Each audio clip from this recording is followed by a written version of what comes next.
She's an accomplished and acclaimed keynote speaker, a best-selling author, and the award-winning CEO of Zen Media, which is a global online marketing and digital PR company. Having worked with hundreds of brands across 6 continents, I see the same challenge.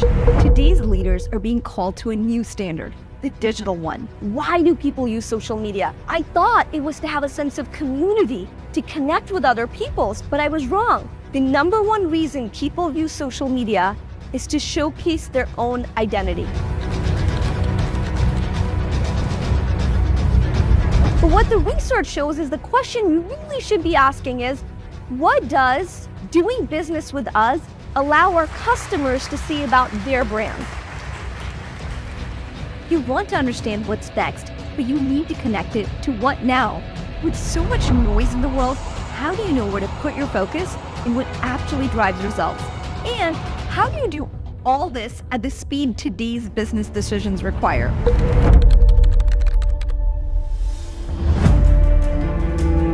If you start thinking about it in a much broader sense of people are the media, and I'm a shepherd of that, how do I take advantage of this for what our brands are trying to do? If you continue to focus on the measurable and give up the meaningful, your brands will suffer for it. Speed is the name of the game.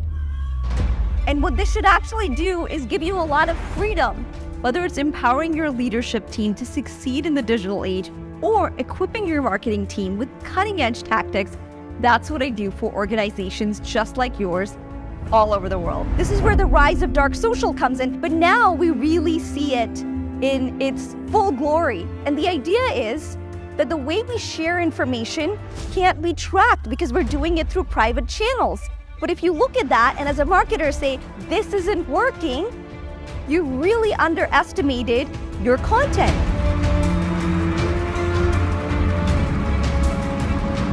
I've spoken in person and remotely for over 15 years and in more than 24 countries, including Lithuania, where I once gave a keynote in a red trench coat because my luggage never made it.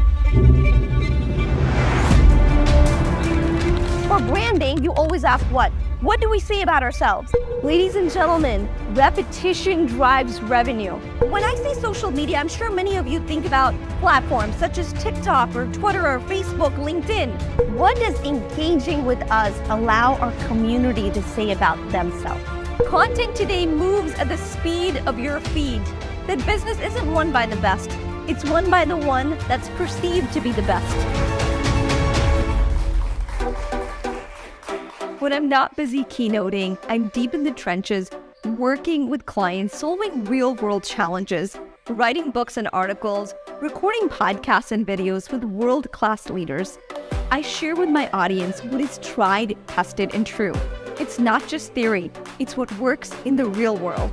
So I set out my own shingle, and I started my own company, Zen Media, but I built it using exactly what I was teaching clients, which was how to use these social tools and how to use social media. Today, we're a multi-million-dollar company. Thank you. I hope that you know they're not theory. It's not just, oh, that sounds nice.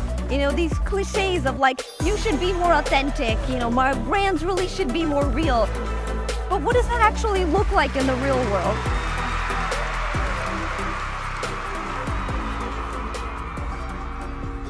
As a result, brands we work with get a greater ROI from their marketing efforts, have an easier time attracting talent, and gain way more market share than their competitors.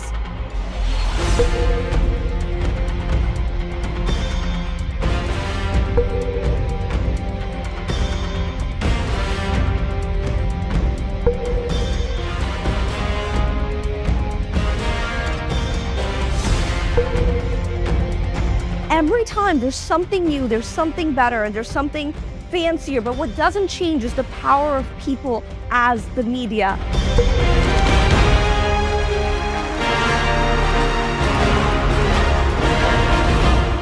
55% of buyers are willing to pay more if they just think they're going to have a better experience. I'd love to share my secrets with you. I really want you to start thinking about AI as not as a tool, a tactic, like something you do right on the side, like using AI. But I want you to start thinking about it as a cognitive thought partner and the interface with which we are really going to end up interacting with the world. So Bill Gates has famously said that there's only two things that have really excited him in all of technology, AI being the latest, and the first was the GUI, the graphical user interface. And so what that means is right now AI still feels like this sort of side thing, right? We sort of see it in the periphery. Maybe we're using some of these tools. Maybe we're playing with ChatGPT. Maybe we're talking about some of these things. You might be consulting with some of your clients as they think about all of this. But really what this means is it's going to end up being a filter through which we engage with the world. And what it'll do is it'll free you up to do more strategic, creative work. So I was just at Adobe Summit where Adobe rolled out a lot of their newest things. And they can tell you a lot of the stuff that used to take so much time, personalization, things that you could never think about, how am I going to do this at scale? You can do that now with AI. Your clients will know this, they're asking these questions. So the question really isn't how do we compete with AI, but how do we integrate AI in what we bring to the table? Because listen, there's really two things that have elevated, right, very strong professional service firms. But I think this has always been true. One is, of course, your intelligence, what you bring to the table. But the other is human connection. And yes, AI will make you smarter. It will make you more efficient. So I really like that you're having these conversations about, well, how do we get away from the hourly billable, right? Like historically, the way things have maybe been done.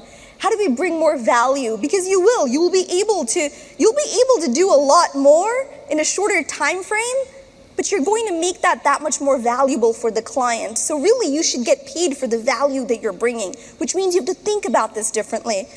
And in very sort of micro terms, what this looks like is, imagine when you wake up right now and you see your inbox, right? You've got so many emails. You're like, I've got all these emails, I got to answer them. Then you have to get in these meetings. There's a lot of busy work. Would you say that's fair? Right? That you just have to do as part of doing your jobs. It's just commonplace. But imagine if you woke up and AI had already drafted responses to all your emails based on exactly the things that you would say. And now you just go in and edit that response, you quality check it, you make sure that it is what you would indeed say, and then you hit send. And then it says, hey, it's your significant other's, your anniversary's coming up. Do you want me to make reservations based on these text messages? They really love these top 3 places. I can check there first. So you think about all of this stuff where technology makes us better partners in our relationships, at work. And so the way I really want you to think about it is, what would it be like to have a digital doppelganger? What would it be like if you ever said, oh gosh, if I could only clone myself? But what if there are elements of yourself that you could clone? You still get to keep that human part. And that human part is going to become more and more important. These skills that we have, I think in the last decade or so, they've sort of gotten a bad rep for being soft skills. These are going to be the skills that AI can't take, can't touch.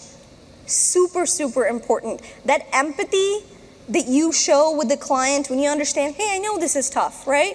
I know this is not easy. There's emotions involved. And just so you know, again, these are the same questions your clients are struggling with. This is what's keeping people up at night. How do I compete with this? What is our role in our industry if technology can, quote unquote, do it all? But what I'm here to tell you is it's not there to do it all. It's there to empower you to do more of the things that you're really, really good at doing. One rule, guys, you have to fight irrelevance every single day. How do you do this? You go beyond your job description, your things. You got to stay plugged into the industry. What is happening around you? Cross-collaboration is where the best opportunities are. If there's one thing I would recommend you do while you're here is talk to someone that you would never talk to before, like your paths wouldn't cross, because like the people that you're friends with, you're going to see them, you're going to talk to them, your friends, your colleagues. Make an effort, right? See what someone's working on. Maybe it'll bring some ideas together. where you wouldn't have thought about that before. And it may not happen at this event, and that's okay. The idea is to start building those connections. So, and if you need some inspiration, one of my favorite Twitter accounts is Northeast Ohio Regional Sewer District. They make poop relevant, guys. All right? If you ever thought, gosh, what? No, these guys have literally the shittiest job in the world. And they make it fun, and they make it creative. So if you need some ideas, check it out. Because imagine being handed that, and you're like, your job is to run our sewer departments of Northeast Ohio. That is your job, to run this account. But they find a way. They talk about the Super Bowl. They connect with whatever's happening in the world. And that's really how you fight irrelevance. And I'm telling you, the way to think about this is how you strengthen your own portfolio, like your portfolio one yourself, especially the things that, whatever you wrote down that you feel is a weakness. So if genuinely you feel like, no, I really can't flip this around, I feel like this is a weakness, great. Think about how you can bolster that. Even if it's one thing that you start to do a quarter, that you feel like, hey, this will help me, right, in getting better at this. The second is do, then tell. This is a new rule. And what I mean by this is, it's very easy, and I think this is sort of a little bit old school, the era of press releases. We're just gonna tell clients how good we are. We're just gonna tell people. The problem with telling is that there's too much noise, and why should we believe you in the first place? But when you do certain things and then talk about it, that becomes really powerful.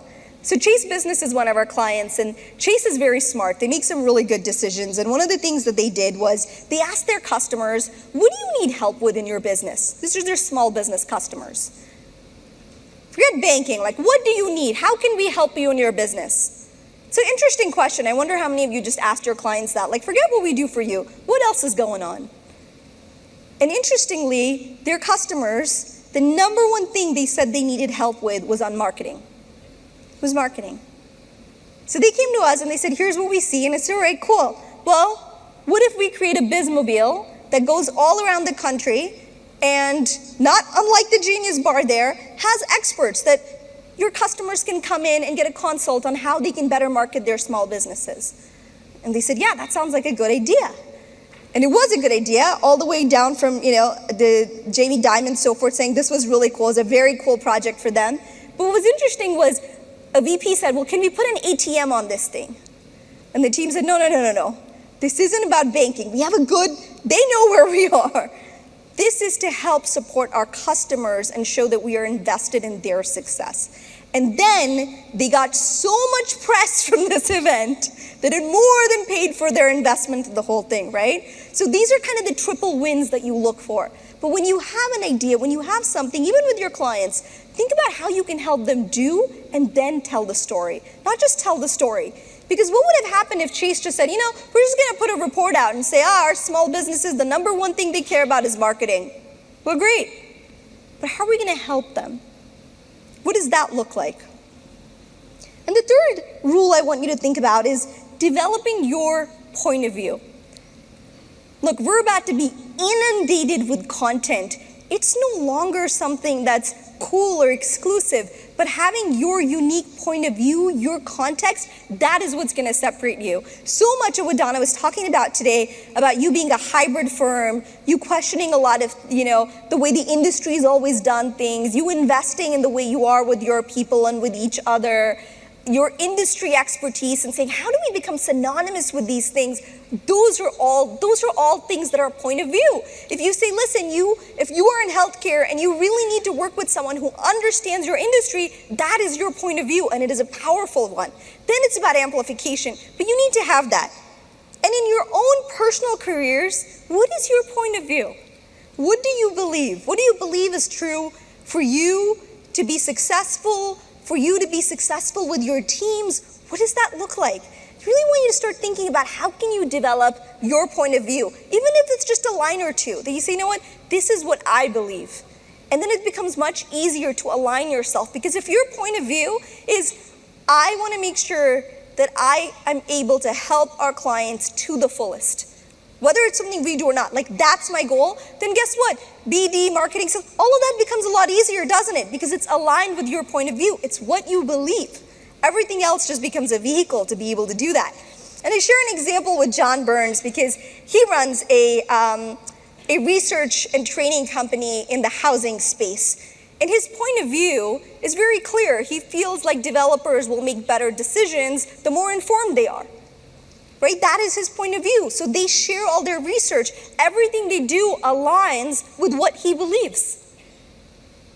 So think about what your own point of view looks like.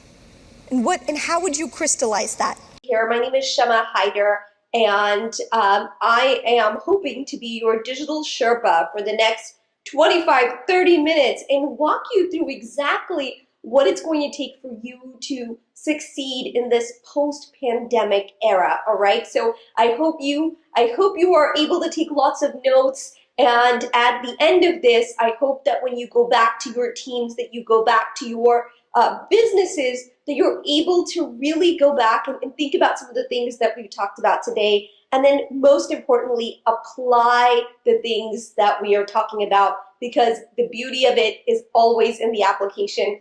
You know, these post-pandemic times remind me quite a lot of a few things that I've experienced myself, and also things that I believe have happened globally that have changed how we perceive institutions, how we do businesses, how we engage with brands. So let me tell you a quick story. A little bit of background on me. So I graduated from the University of Texas at Austin when I was 22 years old. I have a master's in organizational communication and technology, and I did my thesis on a small social network that some of you may have heard of called Twitter. That's right. Twitter had 2,000 users when I wrote my thesis on it. I was very excited. Early days of social media. Today, that same platform has 375 million users. I mean, we've seen how it's played out internationally, right? Politically, business-wise, brands that have come across it, brands that have grown through it. So, you know, this was back in 07, 08. So very early days for social media, extremely early days for tech. So if you think back even just 10 years ago, Airbnb didn't exist. Uber didn't exist. The iTunes store as we know it didn't exist. The iPhone as we know it today didn't exist. So we've come such a long way. And what this time reminds me of, and why it reminds me so much of when I graduated, was, you know, there were two things happening sort of simultaneously. One, the world was changing. You know, people were waking up to this new thing called social media. And at the same time, there was an element of uncertainty and fear of where things would go and how things would pan out.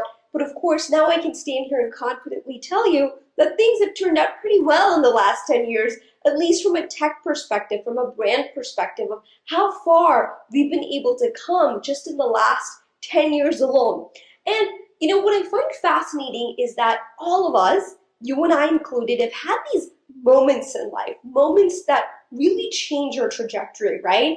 It might have been when you first maybe learned about Norwex. It might be when but generally it's like when you graduate or you get married, when you have a child, your lens, the way you see the world changes, and changes in many ways dramatically, right? You never go back to the way you were before. And I promise I'll tie all of this together, so bear with me here a little bit. But, you know, I think it's important to step back and take a better look if you're going to really pounce forward and move forward with confidence and gusto. So I can tell you that, you know, when I became a parent, my lens really changed. I started thinking differently about even household items and how we use them, and, you know, what was in the stuff that we were using. And I'd never thought about that before I became a parent the way I did after. So that's a micro moment. What we also have globally is macro moments. Things that change our society, change customer behavior patterns, are sort of a disruptor, right? In an otherwise very solid, kind of stable, more or less, right? Stable with little peaks and valleys, but more or less a stable landscape. Then you have these things that really disrupt the status quo. And we all have those micro moments in our lives that do it, but macro, we also have things that do it. And so I want to share with you a little bit of history that I think will highlight where I feel like we're going next and why, again, it's so important to this conversation about how you as a leader grow your brand at Norwex, how you grow your business, how you go back and communicate with your teams. What you have to understand about how the consumer, that includes you in many ways, has changed, all right? So macro moments, there's two historical moments that really stand out for me. The first is, I think about World War II. That's right, World War II. So at a time where men went to war, it was the first time in the industrial age, really, that women went to work, right? So if you think about it, it was the first time we saw so many women in the workforce because the men were at war. Now, what I find fascinating is when the men came back, yes, there were women who went back to, back to the homes and whatnot, but it really was the beginning of women in the workplace. We never completely went back from that. Globally speaking, women only moved up. Women only took greater roles in the workplace. And it really was more of a hybrid approach, right? Post-World War II. The other thing that I think about that's affected us, again, globally, even though it happened in the US, was 9/11. So tragedy aside, what 9/11 did was it changed how we travel, how we go to airports. There is an entire generation that does not remember being able to go to the gate without a boarding pass, right? They able to walk up to the gate, say bye to someone, hug them, practically walk them onto the plane, and then be like, oh, please get off, we're about to take off here. So it's very different now, of course, and so there's a whole generation that does not know what travel looked like pre 9/11. Post 9/11, we have a really good sense of what travel looked like. And even though, we have globally more counterterrorism and so forth, how we travel has forever changed. There is now this, if you've ever traveled, you know what it's like. In the US, you have TSA, outside you have global entry, you have all these rules and regulations now that you have to go through. You have to go through multiple security checks and so forth. And so what happened there, though, stayed with us. And here's why I think all of this is so important to what's happening now. We are now in another very macro moment of change where the pandemic has really forced all of us, in many ways, to rethink, right? What we consume, how we live our lives, how we work. I mean, talk about work from home and sort of that, trend, but we really all had to reassess in a big way what that means for us. And so what I'm trying to tell you is that in many ways, the world will never be the same. It's just part of what we'll have to embrace. But I do believe the world is changing in ways that are positive, that are going to specifically, for the purposes of this talk, be very helpful for what you are doing, the company that you represent, the teams that you are building, all right? And so here's the beauty of what's happening. When you have a disruptive moment like this in history, right? In modern history, I've given you two examples. When you have a disruptive moment like this, what happens is, because it is indeed so disruptive and it breaks our pattern, all of a sudden, customers, you are open to trying new things. Your consumer, your digital consumer, and every consumer in many ways is a digital consumer, connected consumer, if you will, is now open to trying new brands, to doing things differently. If you are in sales, as I talk to you, you are a leader, you know that the toughest part is to get someone to challenge what? The status quo. I swear I heard some of you in the ether over there. Yeah, the hardest part is getting them to challenge the status quo. It's what are you doing now that gets you to shift it? And so part of what you want to think about is realize that there's this wonderful opportunity that you have, that minds are open. There's nothing you want more as someone who's in sales, someone who's building a brand, than an open mind. It's like the best gift that you could ask for. And they've done so much research right now to showcase how customers are changing. So I want to give you 3 very specific strategies. The first is a little bit more of a lens, so you'll have to forgive me on this. But 3 strategies that I would like you to embrace. The goal of this is to make it super valuable. So when you go back to your specific teams, whether you're in Australia, New Zealand, UK, the US, that you go back to your teams and you're able to take this insight and share it with them, that you are able to sit down, pen and paper in hand, and say, what does this mean? How can I apply this to my specific business, to how I'm engaging with my customers? So that brings me to the first strategy. Is your first strategy, and again, a little bit broader, more of a lens, you'll forgive me, a bit of liberty, a bit of stretch here, calling it a strategy, is understanding the new customer, all right?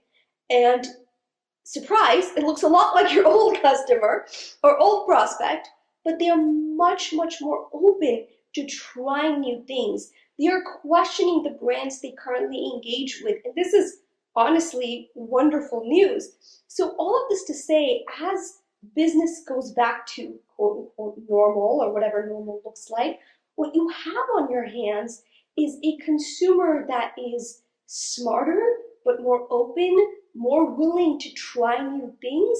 And this approach, some of you might have been caught off guard having to go so quickly into selling almost exclusively digitally. This won't go away, right? So part of what we're going to see is that this hybrid approach of selling in a digital and physical landscape, where I don't think physical is going to go away. I do think it'll take a bit of time before we're comfortable again in that medium. But I think what's happened along the way is that there's a great rise, great comfort level in doing business digitally. And what I want you to take from this is it can still be you, right? The way you've gotten here. If you're watching this, you're already a creme de la creme. You are already a leader. You already achieved a certain level of success. So what got you here will indeed take you to the next level, but you might have to adjust your lens a little bit. You might have to realize that, so much of this is embracing it and a mindset more than anything else, right? Because there's so many tools and technologies, and we can talk about that all day long, but it is a mindset of not saying, well, I can't wait till we go back to how things were, but hey, what if this is how we continue to do things? What can we do to make it even easier for customers to buy from us, for new people to discover us, as more and more people reconsider what working from home looks like, or what their work life looks like, or how they want to live their life and have a career. There's greater opportunities for you to grow your particular team, because all of a sudden you have some very talented people too in the workforce, right? Who are reconsidering kind of what they're doing. So again, great, not just pockets of opportunity, but large swaths of opportunity, right? For you to be able to take full, and I truly mean full advantage of. And here's a couple of examples where I think we're already seeing this happen. So, you look at Starbucks, for example, and Starbucks has always, their claim has always been that they want to be the third home. So it was always going to be your home, your office, and then they wanted to be that third space that people went to globally, right? Globally, Starbucks wanted to be that third place. Well, what they discovered was, as, again, what I'm talking to you about, this disruption occurred, more and more people started thinking about that third place, and that home became the first, second, and third place. So Starbucks, and I thought this was a really smart move, closed. They closed over 400 locations globally, and said, the third place to us isn't so much a physical location, it's the entire digital experience. So I just want you to think about that for a second. For a brand that focused so much on the physical space, and if you've been to a Starbucks before, you know that these are nice spaces. I mean, they shell out to build these, gorgeous like coffee houses.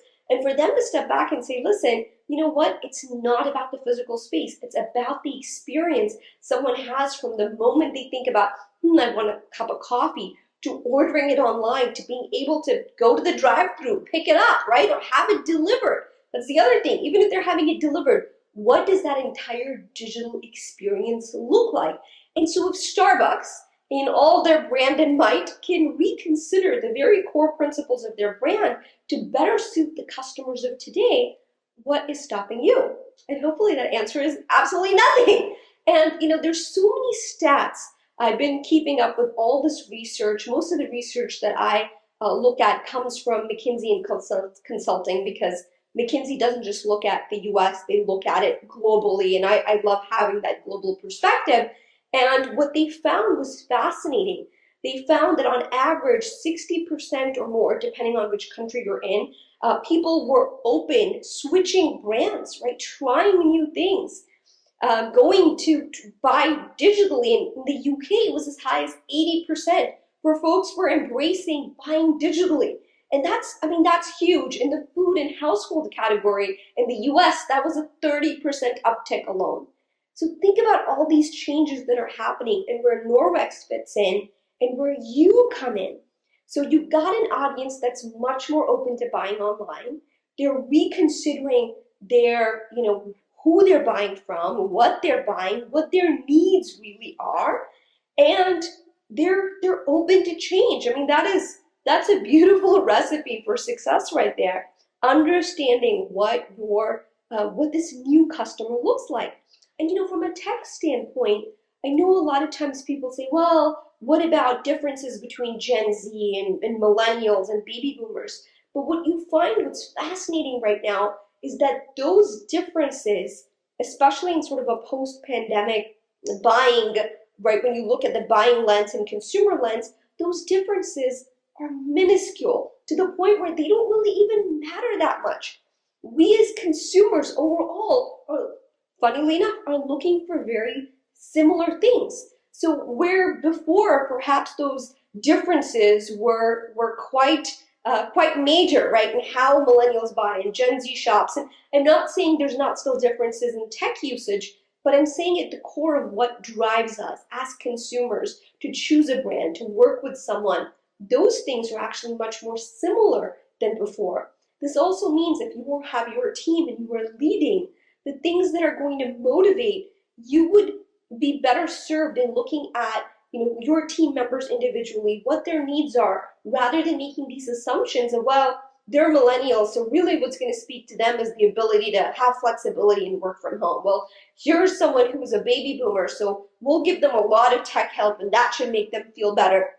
Well, sometimes these things can be true. They're also much more nuanced in ways that you wouldn't expect. So what they've looked at, what McKinsey's found, is that consumers are constantly looking for value, quality, and brand value.